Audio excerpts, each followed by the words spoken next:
Good Wednesday morning to you. Welcome into Morning JOX, JOX 94.5 on this 19th day of March, and we have entered the madness. The NCAA tournament got kicked off last night, and in typical March Madness fashion, I really don't even know how to describe the Alabama State and St. Francis game, because if you watched it, there were moments where St. Francis, you felt, okay, they're inching away. They're starting to pull away. Then Alabama State would start clawing back. And in typical March Madness form, we get the typical buzzer beat. Well, I'll say buzzer beat. There was a couple seconds. There was less than a second left. But either way it goes, you throw up a Hail Mary and it gets answered every now and then, and Alabama State was on the receiving end of a blessing yesterday for that 16th spot. Absolutely, and if you were busy last night and you weren't able to tune in, this is how it sounded on True TV last night when Alabama State knocked off St. Francis. Seconds left, and here we go. This is where dreams are made. They're going for it all. Simpson, home run play, the deflection. Oh! Layup! 0.7 seconds left. Alabama State in front. And I'm telling you, it felt like everything was starting to roll in Alabama State's favor there towards the end of the ball game. And I love the fight that the Hornets had. And now they have the task of taking on another team in the state of Alabama with that win. They settle in for the 16th seed as they take on the Auburn Tigers from Lexington, Kentucky on Thursday. But all in all, it was a great start to the NCAA tournament. Yeah, I mean, in terms of, having a dramatic game, that was certainly you couldn't ask for a whole lot more in terms of the first game and a first four game that you got in the tournament, and for Alabama State, their first NCAA tournament win in program history. It was awesome. And like you said, it was one of those games where it really flipped with about 2 minutes left, where it had gone from St. Francis kind of barely holding on to a lead for a large part of that game. And then, Alabama State just took over in the last 2 minutes or so. And they were able to get the job done. And then, St. Francis had to settle for a full court shot essentially with less than a second left. And it just wasn't there for them. So like you said, credit to Alabama State, but they're going to have to go and play Auburn now. Yeah. So that's a great reward. I will say this in terms of, I'm not trying to be ugly when I say this, but after the game that I watched last night, oh boy, it was very entertaining. I mean, come on, Auburn's going to beat them by like 30 points. I'm sorry. I'm not. Again, great win. Very cool moment for the program. Very cool for the players and the coaches and all of that. It was a great story, but unless just the style of basketball that game was last night and the amount of very questionable shots that were taken and easy shots that were missed and balls that just were rolling out of bounds and different. It wasn't the prettiest game, but hey, those are the kinds of games you got to win in March. So, if that's the kind of game you got to play, that's the kind of game you have to play. But Auburn's going to be a much different beast, and we'll see. Maybe things will be more interesting than I expect. But after what I saw last night, when you shoot 43% from the field, 30 of 70, you go 9 for 29 from 3-point line, and you only get to the free throw line 4 times, and you made one. Not necessarily the recipe you think that for the mountain that you're going to have to climb against an Auburn team who comes in as the number 1 overall seed, but you're there. And that's the thing about March. Anything can happen, but Auburn would probably have to play well below their standard if Alabama State were to pull off the upset. And again, no offense to Alabama State. That's why it's a 16 versus 1 matchup, right? That's why exactly. We've only seen that happen twice ever now. Yeah. So hey, enjoy it though. That's the thing. A lot of people wish they could be in your position anyway. Hey, you ain't got nothing to lose but the ball game. You're in a better spot than St. Francis. Absolutely. And then the second game, as everybody was kind of, why does North Carolina deserve to be in the tournament? Well, they woke up. I'll put it like that. And if you suffered through it, I think San Diego State had a lead maybe 2 minutes into the ball game. Then North Carolina turned it on and did not look back as North Carolina knocks off San Diego State 95-68. And really, they lost by 30, to be honest, because the last shot that San Diego State put in. It was a good shot, though. It was.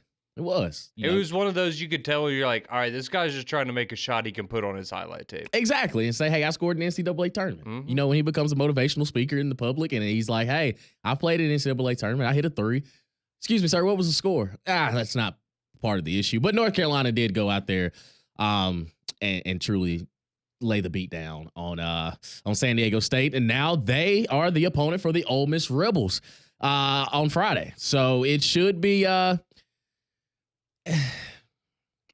it's okay. I think you're gonna have a lot of people that feel like there's a lot of people that either last night or this morning are gonna go and change their brackets now and have North Carolina winning in that first game if they didn't already.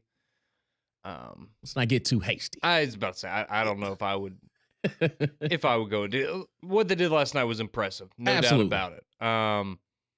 And that's the way that they should have responded to the situation, right? You had an opportunity to go out and send a message and kind of show everyone, hey, all right, I understand maybe we didn't have the best resume in the world, but we're going to show you why, why the committee decided to put us in. And, when we had Martin Newton on 3-man front on Monday, essentially, his kind of statement on the matter or a big part of it was, we're not there to put the 68 most deserving teams in the field necessarily. We're supposed to put who we think the 68 best teams are. We talk about that a lot with the college football playoff of, all right, are we going with who's more deserving or who passes the eye test or who you think would win in head-to-head matchup? And, according to the committee, they thought that North Carolina had proven to be one of the best, not one of the most deserving, and that's why they got in.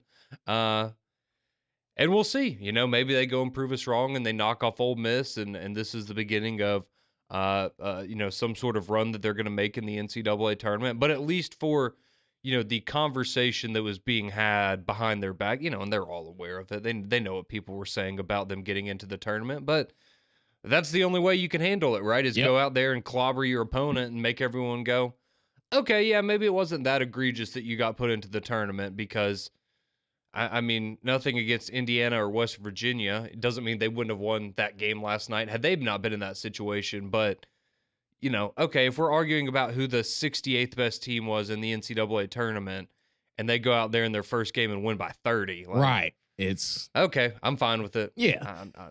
And the way that North Carolina did it, man, I mean, the 3-point shot was falling for them. You almost shoot 60% from the field from 3-point line. You're going to be difficult to beat. 14 of 24. You go to the free throw line, 21 of 24, and you shoot 50, over 50% from the field. And I mean, San Diego State, once North Carolina got the ball rolling, there was no chance. And it never really felt like San Diego State was, chipping away. I mean, the second half, they scored 45 points and still lost by, pretty much 30. So, well, and at halftime, I can't remember if it was I think it was Jay Ryder or one of those guys on the broadcast was like, yeah, you don't want to tune out of this game. It's not over. And I'm sitting there like, we're not watching the same game. Yeah, I was like, I understand, like, it's March, some crazy things happen, but sometimes you just watch a game and you're like, yeah, it's just not that team's night. Right. And big-time players make big-time plays. And R.J. Davis last night gives you 26. He went 6 from 6 for 3 from 3-point line. And, I mean, the whole argument about North Carolina deserving to be in or not, like you said, they went out there and handled their business like they needed to. So it doesn't really matter at this point. Now they're in the field of 64. It's all about what you do from this point forward. And they have Ole Miss, which is a team, down the stretch, we talk about, some of the teams in the SEC that have kind of faltered a little bit. You look at Ole Miss from all the success they had early on in the season. I mean, you're thinking like at one point in time, they were in the top 10 in the nation, and then they had a couple bad stretches, and it's like, okay, well, maybe this is going to be a team that limps into the tournament. Well, now you're a 6 seed and a North Carolina team that probably is coming in a lot more confident than they did during the backstretch of the regular season in ACC play. And I think that they still probably feel like they got screwed against Duke anyway. So it's like, okay, we're starting to turn the corner, and the conversations of us being in here shouldn't even matter. Mm-hmm. And the way that they went out and beat up on San Diego State, it's okay, North Carolina, we hear you. We hear you. We understand. But Ole Miss shouldn't sleep on this North Carolina team, because at this point, it's either you can stop this momentum and end all be all, or you could find yourself on the receiving end of something a team that could get hot. Yeah, and I mean, it's a different, it's a bit of a different situation, but I mean, you go back a couple of years, and I believe it was Hubert Davis's first year, right, when North Carolina was like an 8 seed, 9 seed, and they ended up playing for a national championship that year. And I'm not saying that North Carolina is necessarily going to go on that kind of run, but we have seen North Carolina have an atypical regular season, kind of limp into the postseason, and have some people going, man, I don't know if they're going to make it out of the first weekend, and then there they are at the end, playing for a championship. So, yeah, I mean, this isn't a program that your entire season, and if you go on a run right here, no one's going to look back and remember, oh yeah, that's the team that barely got into the tournament, or that's the team that nobody thought deserved to get in. If you end up making it to an Elite Eight or a Final Four or something crazy like that, that's what people are going to remember. And, and they're well aware of that. And they've been in this kind of situation before, and, just kind of having that, as strange as it is to say, and we make fun of a lot of teams for this, and especially when you're someone is, with as big of a brand as North Carolina, but when you can kind of adopt that, it's us against everybody mentality, and which it was this week, really, with coming out of Selection Sunday for them, you never know. So Ole Miss is certainly going to have their hands full, but I do think, again, with a lot of these SEC teams, it's just going to be very interesting to see how this first round goes, because, again, when we were in the non-conference portion of the season early on, I mean, these SEC teams looked incredible. Yep. I mean, the Ole Miss that, yeah, they hit a couple of rough patches in the SEC play, not non-conference play. Oklahoma, as bad as they were at times in SEC play, they went undefeated in non-conference play. And now you get to play UConn in the first round of the tournament. And I understand, it's hard sometimes not to look at a game like that and go, man, you're playing the two-time defending national champions, or Ole Miss. Like, you have to go play North Carolina. Like, okay, maybe you're a better team, but do I really think you can win that matchup? And just because of the pedigree of some of these programs, it's hard to see it. But I feel like the SEC is going to have a good weekend, because we've seen it already at times this year when you put up a team like Ole Miss against an ACC team like North Carolina that's middle of the pack in the ACC. I mean, I just think it's going to go quite well. And I mean, you look at something like last night in the NIT, shout out to Jacksonville State for taking care of business against Georgia Tech. I mean, I'm sorry, but what happened in that game? Like, Jack State whooped Georgia Tech. I mean, that kind of tells you ACC is not particularly great this year. Yeah. If you didn't already know, I think that was just kind of a final stamp on that. And yeah, it'll be interesting to see how some of these teams fare. But yeah, I think Ole Miss is going to be ready. Yeah, they should be. I mean, Chris Beard, he's taken a bunch of teams. He's been here before. Yeah, exactly. So he knows exactly what the task is at hand, and I think it'll be a great matchup. And we still continue to have NCAA tournament games tonight.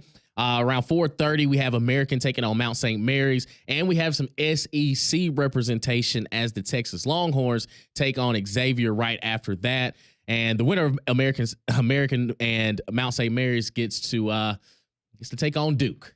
And very similar conversation that we had about Alabama State at Auburn.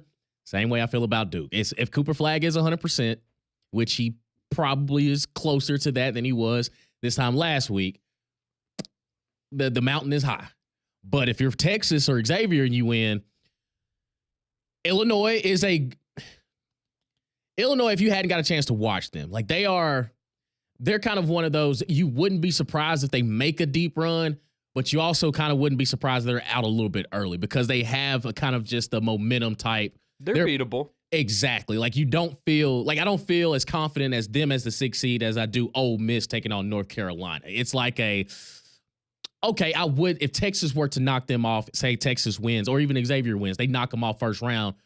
It's like, okay, I could see that happening. I don't necessarily think Illinois is a bad team. It's just when I've watched them, I never came across just, okay, like I can see this team making a deep run, but then they'll mess around and be in the Elite Eight. But who knows? 205-834-9450. Get your reaction from some of the games last night. Have you filled out your brackets? Who is your national champion? Or even if you just want to tell us who's in the Final Four and you wait on your champion. But we want to know from you. 205-834-9450. Your text message, your calls, always welcome as we continue talking some NCAA tournament when we return here on Morning JOX and JOX 94.5.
.620, welcome back into Morning JOX, JOX 94.5 here on your Wednesday morning, March the 19th, getting you set for the next set of NCAA tournament games. So, of course, the real action kicks off tomorrow.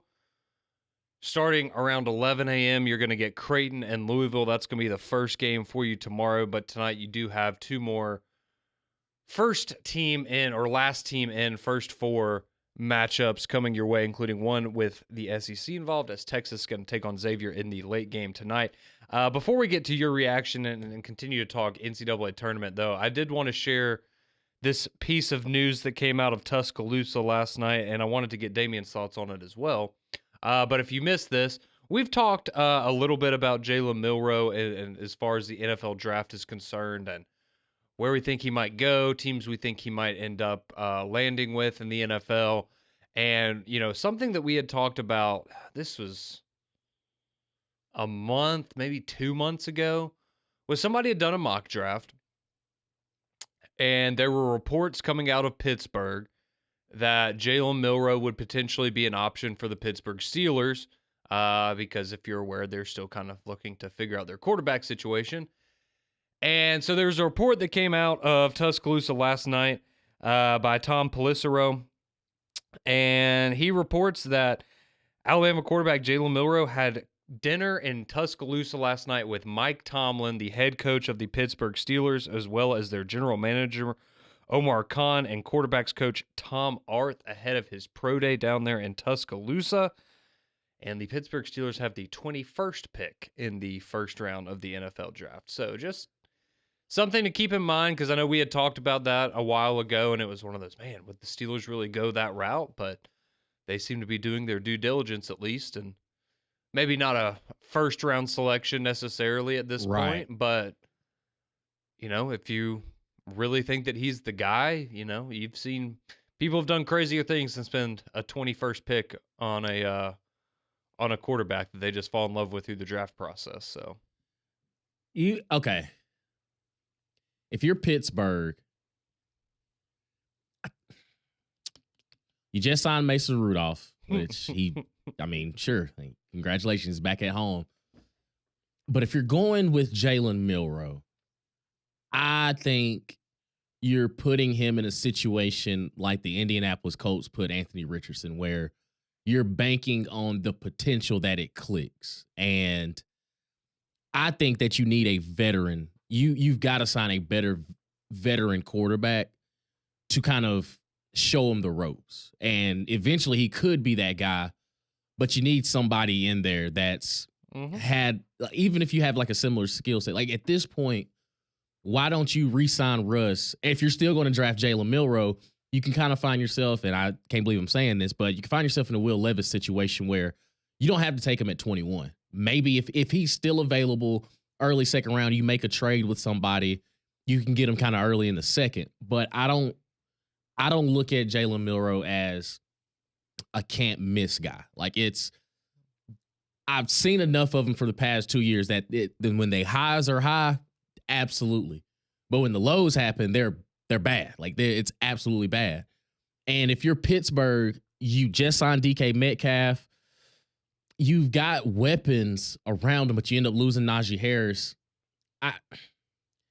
In an already tough division with Baltimore and Cincinnati offensively, I don't know.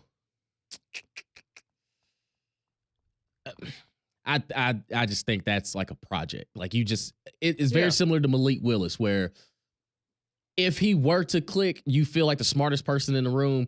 And if it fails, you look at him like Anthony Richardson, like, oh my gosh, like I cannot believe we found ourselves in this situation, because it's just the ultimate boom or bust.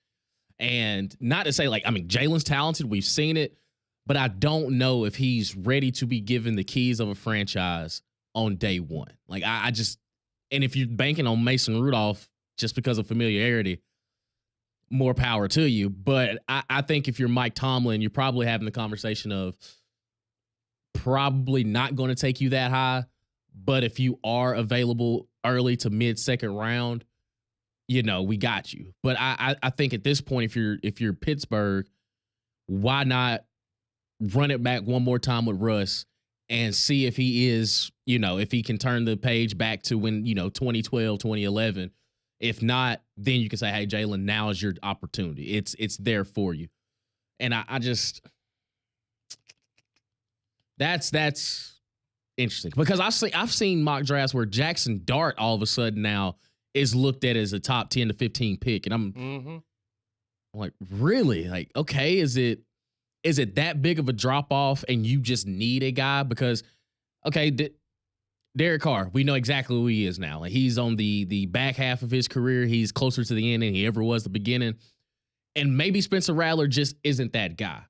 But I still think getting somebody like Jackson Dart that early, it's you're not drafting that early for him to be the backup. At least that's how I look at a lot of first round picks. It's you're being drafted in order to be the starter for the franchise guy. And we see in the last couple of years that some of these guys, like Mac Jones, for example, sometimes it just doesn't work out. And I feel as though that would be a Jackson Dart situation and very similar to Jalen Milroe, where if you're going to draft him that early, that means you're drafting based off solely potential, not the actual on-field product at times. Is it worth the inconsistency? I think that's the question mark. Yeah, and it is a tricky one because, in an ideal situation, and, I look at Pittsburgh as one of the better run organizations in the NFL, but when you look at, the teams that have done this the right way, in my opinion, it is what you're saying of having a veteran in place. And, and that's just not the way that Pittsburgh is. Like, even if you bring back Russell Wilson, right? Like, it doesn't feel like there's, he hasn't been in place there. It's not the same situation as when you had been there and you were bringing in a replacement, whether that was a Mason Rudolph or somebody else, and hoping that they would learn under Ben Roethlisberger, who had been there and won Super Bowls and knew what the tradition of it was. And it's, and that would be my concern with a guy like Russell Wilson, where he is at in his career, right? It's, it's almost like with Mac Jones and having Cam Newton there in New England, and when they had to get rid of Cam Newton all right, like, we get that he's a veteran guy and that leadership can help in certain ways, but he's also at a point in his career where he's doing everything he can to continue to play and continue to get reps. So, A, how helpful is he going to be? And B, it's not a guy that's ready to, coast off into retirement and, kind of pass the baton to the next great Pittsburgh Steelers quarterback. It's not like, what you had in Kansas City with Alex Smith, bringing in Patrick Mahomes, or, even, in Baltimore in the way that they brought in Lamar Jackson because, they traded up into the first round to the end of it to get him. And they knew he wasn't going to be the guy right away, but then he ends up starting at the end of his first season. And you started to see how, okay, even just sitting for 10, 11 games in his rookie year allowed him to learn so much. And, there's just very few examples of, the Josh Allens of the world that come in, have to start immediately, don't look very good, and then figure it out along the way and end up being amazing like Josh Allen is or like a Joe Burrow is, right? So it's, it's just tricky. It's a guy that, again, I think we all agree from a leadership standpoint, I know some people have questions about that, but in terms of he's very personable, people are going to like him, people are going to gravitate towards him physically. He's going to have everything that you want as an NFL team in terms of development. And, I think Pittsburgh, it's better than a lot of the mock drafts I saw that had him going Cleveland or something like that. Sure. If that just seems like that's not going to work out for anybody in a situation like that. So I would have more optimism. I think if you're Jalen, Pittsburgh is definitely a more appealing option just because of, they do have a tradition of winning. They have high expectations there. And I think that can all be beneficial for him. But yeah, if he's a guy that you're looking at as, oh, we really like him, we want to go and get him at number 21, and he's going to be our starting quarterback this fall, then yeah, I think Mike Tomlin might be, looking at his first losing season in Pittsburgh. I'm just being honest. Right. Because that's going to be messy. So yeah, it's a tricky situation, but I thought that was interesting that you had those reports coming out that at the very least Pittsburgh certainly seems to be interested in Jalen Milroe. But yeah, if we're talking about first round pick, I'll say this, like, you were kind of touching on, if you're Pittsburgh and you're looking to get a guy at number 21 and Jackson Dart's there, I would take him before Jalen Milroe. Right. You know, if you're going to take a gamble on somebody in the first round, but we'll see. Just some interesting. You really racked my news. brain on this one, man.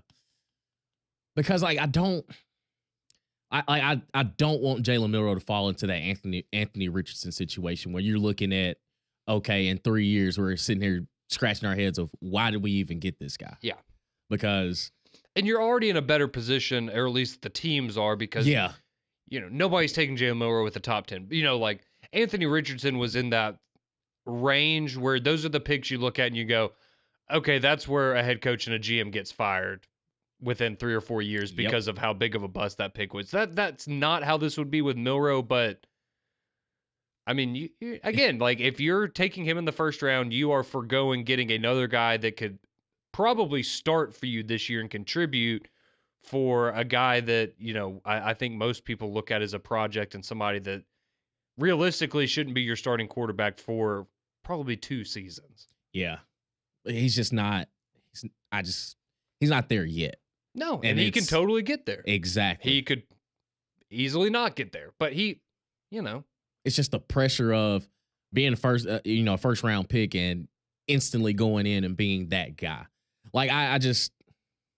Well, and what happens if seriously, you go to a place like Pittsburgh, you have a rough first year, Pittsburgh goes, 6-11, has their worst season in decades. Mm-hmm. And then everybody throws that on you of, oh, wow, you're the worst quarterback. But like, I mean, we managed to go 500 with Mason Rudolph and you can't even go 5, like that, those kinds of things that from a mental standpoint, could set you back as a young player. And those are the kinds of things that can make it tough to come back from, even, when you do have all the physical traits and all of that stuff. So he's a tricky one.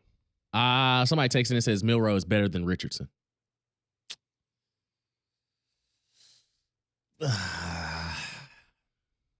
It's almost like Cooper Flagg, Janai Broom. I think he's more. I think Anthony Richardson's more skilled. I think he's a better athlete. I think he just has better raw athleticism. Yeah. But Jalen has more experience. And I do think Jalen was a better college quarterback than Anthony Richardson. Yeah, Anthony 1000%. Richardson had some great games in college, but, Yeah. But I still wouldn't. I said it when Anthony Richardson was getting drafted anyway. Like, there's no reason why we should be having a conversation of him being a top 10 pick. Like, we shouldn't. There's no way you watched him at Florida and was like, that's the guy.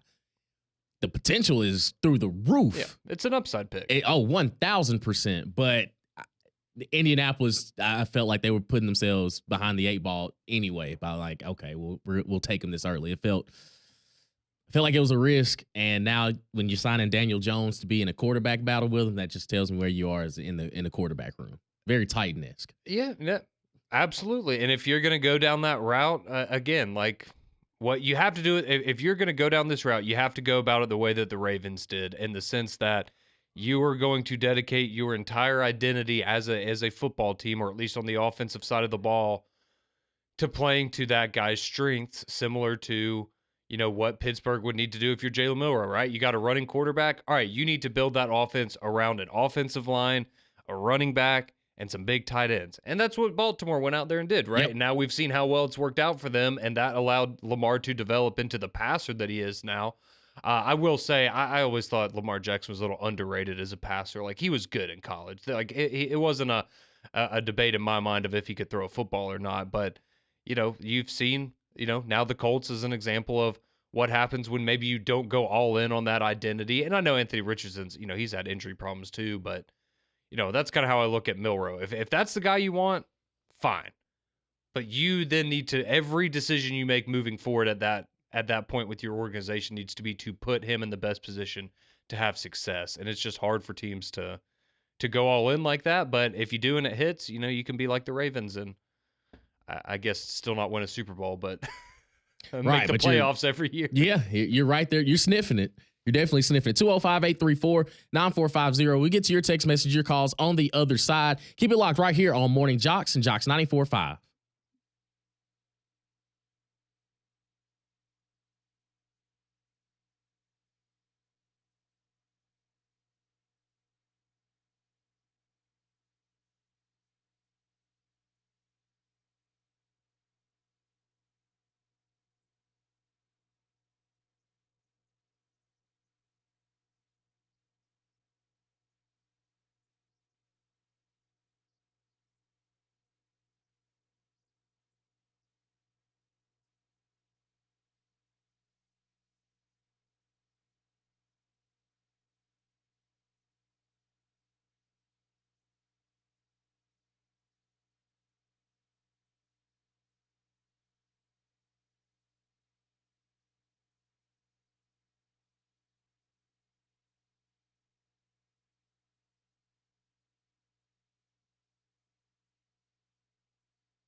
You think this was playing at the restaurant last night? This is that was a plot twist. I wasn't ready. Welcome back into Morning Jocks. JOX 94.5, Damian Mitchell alongside Conrad Van Order and you as well, our wonderful listeners. 205-834-9450. Your text message, your calls, always welcome here on Morning Jocks. Going back to the last segment discussing a potential pairing with Jalen Milroe and the Pittsburgh Steelers. They do have the 21st pick in the first round. I'm trying to get your reaction to that. Somebody texted in and said we could be witnessing the beginning of the end for Mike Tomlin, I guess, in drafting Jalen Milroe. It's again, if it hits, you look like the smartest person in the room. But we've seen, like you saw it firsthand in Oklahoma. You can get one of those. And that was wasn't ideal. And you get the Tennessees, and like we've seen the sample size, and granted, it's year one under Kalen DeBoer. It's a lot different, but you would think for somebody that is a veteran that they would have, there wouldn't be so much inconsistency no matter what. Like, it's just kind of, if he's a good enough player, he can adjust, but it really felt like there were more times he was pressing, trying to be Superman instead of just being the quarterback for the Alabama Crimson Tide. Can you imagine the facial expressions that we would get from George Pickens and DK Metcalf on the sidelines during some of these games? Because those are two guys that have certainly never been vocal about frustrations that they've had during their time in the NFL. And I'm just, I'm just imagining how. And that's why I said you need a Russ. Like, you need a Russell Wilson to kind of keep that at bay. Like, hey, you made a big investment at that position. You're right. And DK kind of, pound for pound. I think Jalen can hold his own, but they're just like, when you got two pit bulls at receiver, when you've missed them on an out route. George Pickens is he doesn't mince his words. Like, it's one of those, you will know his frustrations. And DK Metcalf, he might put his hands on you. Yeah, it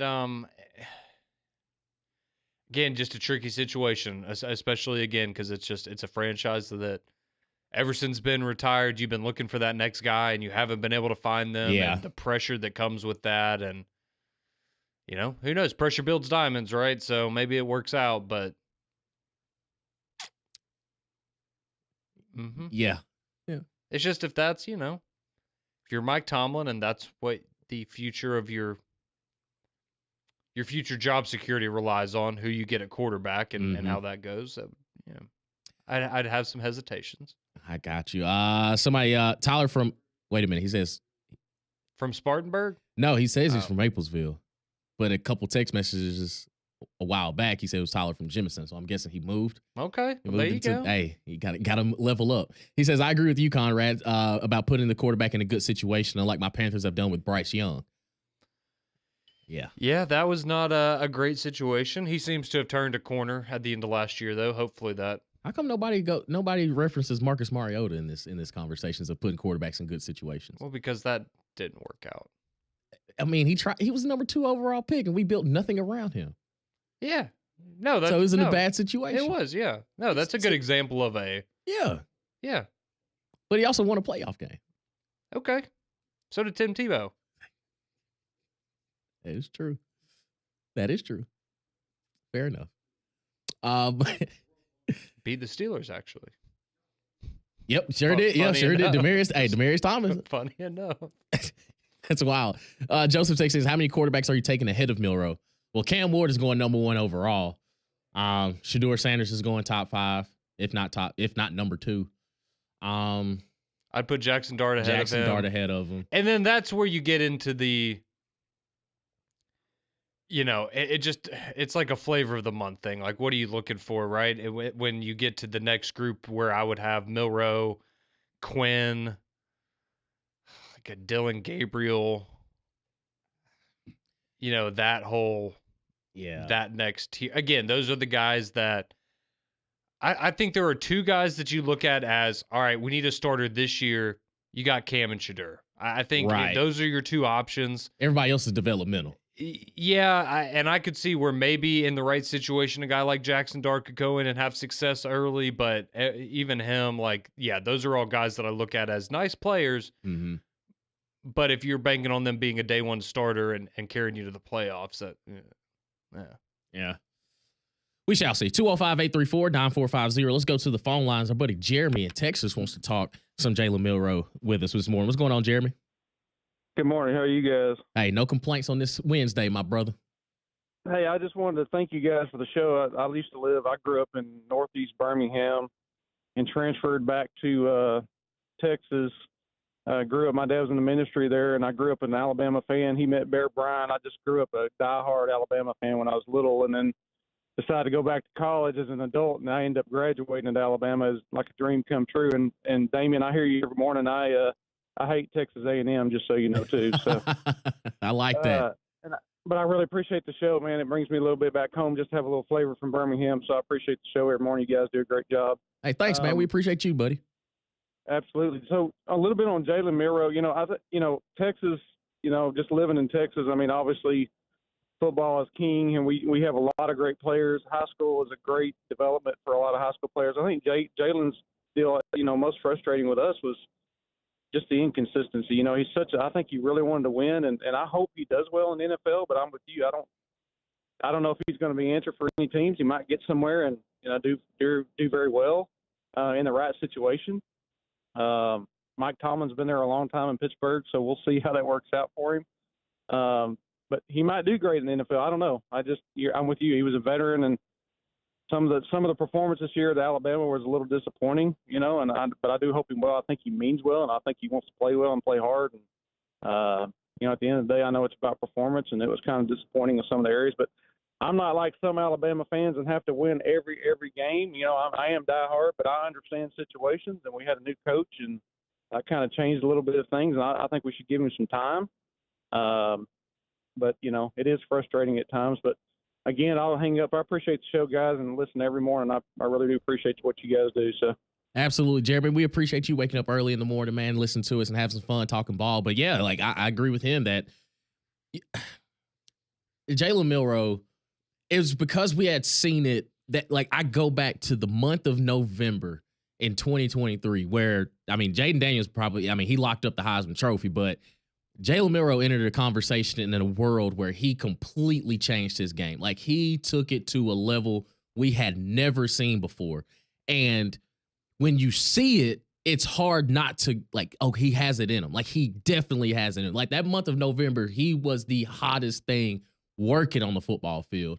And it's, how do we get back to that? Mm-hmm. Not to say that he necessarily dropped off, but he regressed to a point where it's like, we know you have it in you. It's okay, when is it going to click? And I know, again, like with everything changing around him, it's difficult to kind of just hit that developmental stage, but it was, how do we get back into that?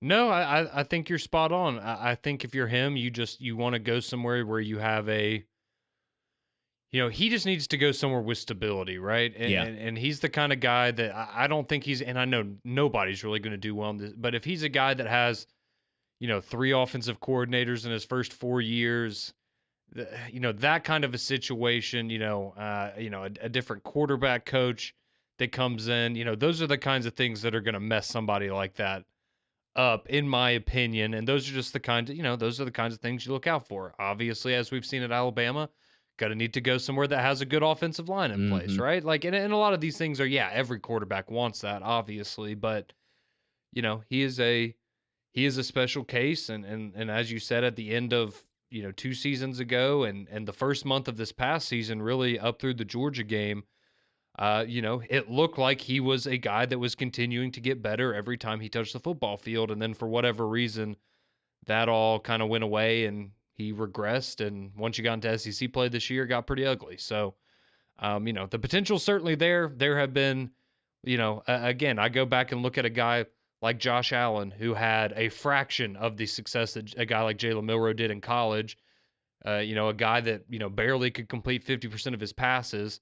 He gets into the right situation in Buffalo, and now we're looking at him as, one of the 2 or 3 best players in all the NFL. So, maybe that potential's there for Jalen, but We will see. I think Pittsburgh of all things is you could end up in worse spots than Pittsburgh, but it's going to be a tricky fit, and Yeah.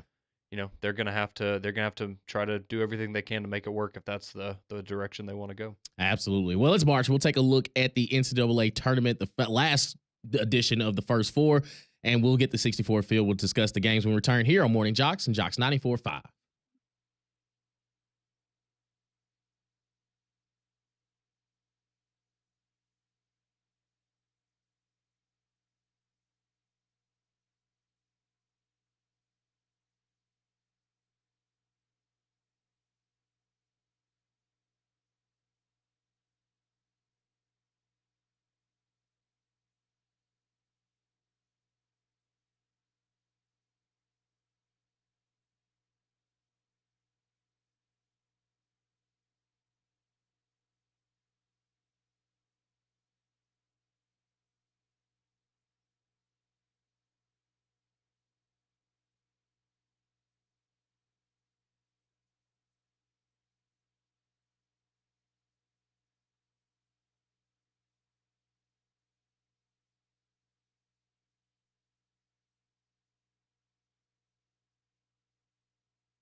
Welcome back into Morning JOX, JOX 94.5. Damian Mitchell alongside Conrad Van Order, getting you set for McElroy and Kublik in the morning, coming up at the top of the hour. We get the last two games of the first four tonight. American University takes on Mount St. Mary's about 4:30. Then that game after that will be the Texas Longhorns taking on Xavier. And Conrad, it's bracket time, isn't it? It absolutely is bracket time. If you have not filled out your picks yet, the good news is you still have a little over 24 hours to do so. And right here at JOX, we are bringing back our $1 million bracket challenge. All you do is pick a perfect bracket and win $1 million. If you pick 60 or more of the games correctly, you're going to win $10,000 plus one local winner here. It's going to walk away with a $250 gift card to our friends over there at Twin Peaks and Hoover. For more information and to make your picks, just go online to joxfm.com, click on the $1 million bracket tab, and you are all good to go. So best of luck from us here at JOX 94.5. Absolutely. Who you got tonight? You got American or Mount St. Mary's? I'm gonna roll with the hot hand from the Patriot League. I'm gonna go with American, and I guess I started this last week where I started rooting for Texas so that we could get 14 teams in. So I'll keep it going. I'll pull for Texas tonight. I like them to knock off Xavier. You're a big SEC guy, right? Big SEC guy. Huge. I'm with you. I'm going with American as well. Then you got Duke coming up, and like I said, enjoy the ride.